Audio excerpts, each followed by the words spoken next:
Continuando a nossa discussão, nós temos aqui um sistema massa-mola e nós vimos lá na parte teórica que a frequência natural de vibração desse sistema é igual à raiz quadrada da constante elástica da mola sobre a massa do sistema. E essa frequência aqui é dada em radianos por segundo. Existe uma relação entre essa frequência natural de vibração com o período de vibração T calculado em segundos. É o tempo que o sistema leva para poder repetir o movimento.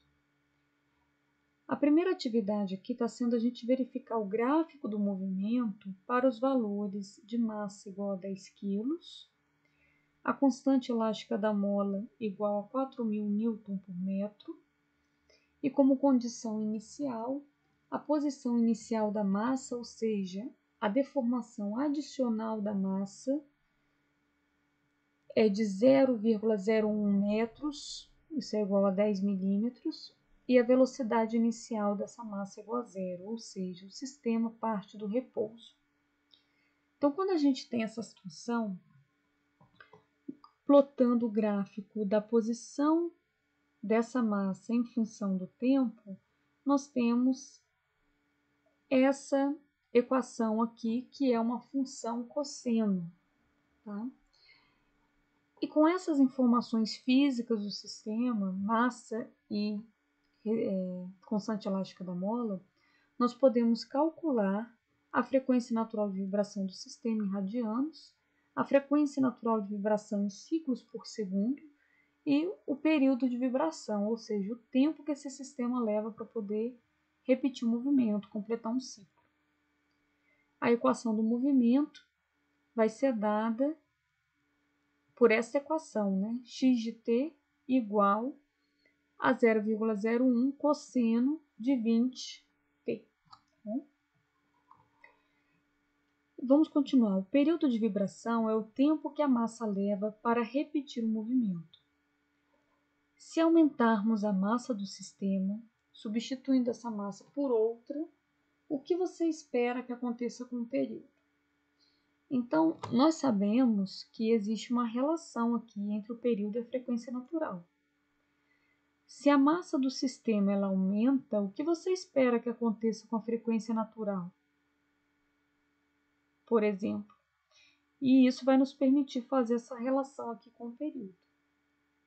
Você espera que esse sistema ele oscile mais devagar ou mais rapidamente com uma massa maior?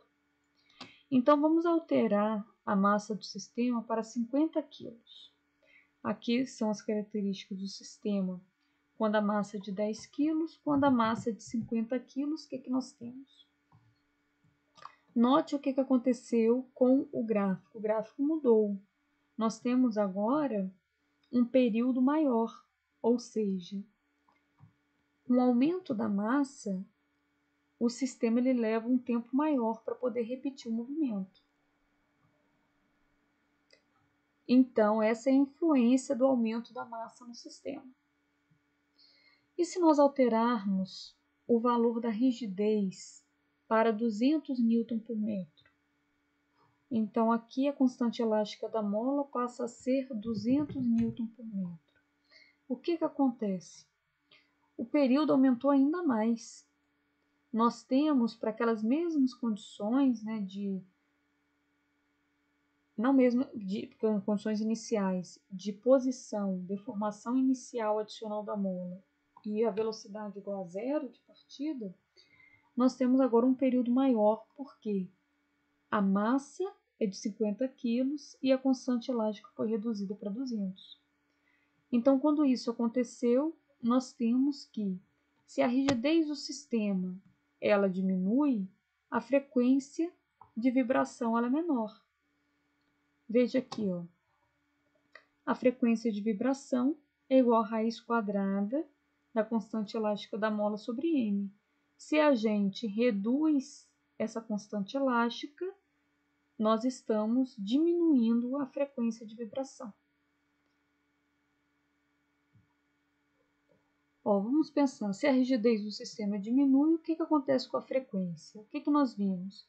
Nós vemos que para K igual a 4.000 Newton por metro, a frequência natural era de 8,9 radianos por segundo.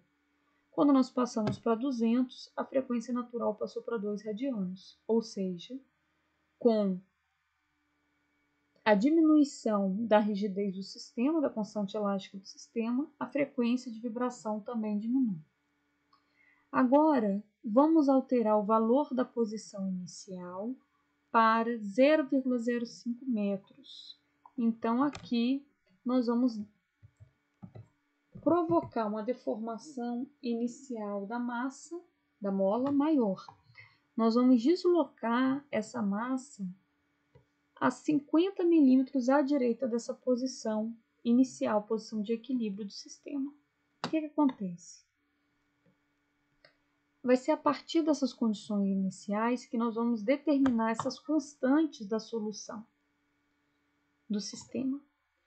Se a massa é deslocada por uma posição mais distante da posição de equilíbrio, nós temos que a mola ela armazena uma energia elástica potencial maior.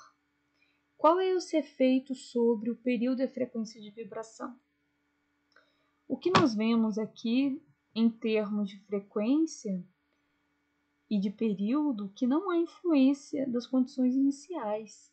Ela depende unicamente da constante elástica da mola e da massa, ou seja, não vai ter influência alguma. A frequência natural, independentemente aqui da deformação adicional da mola, ela não se altera.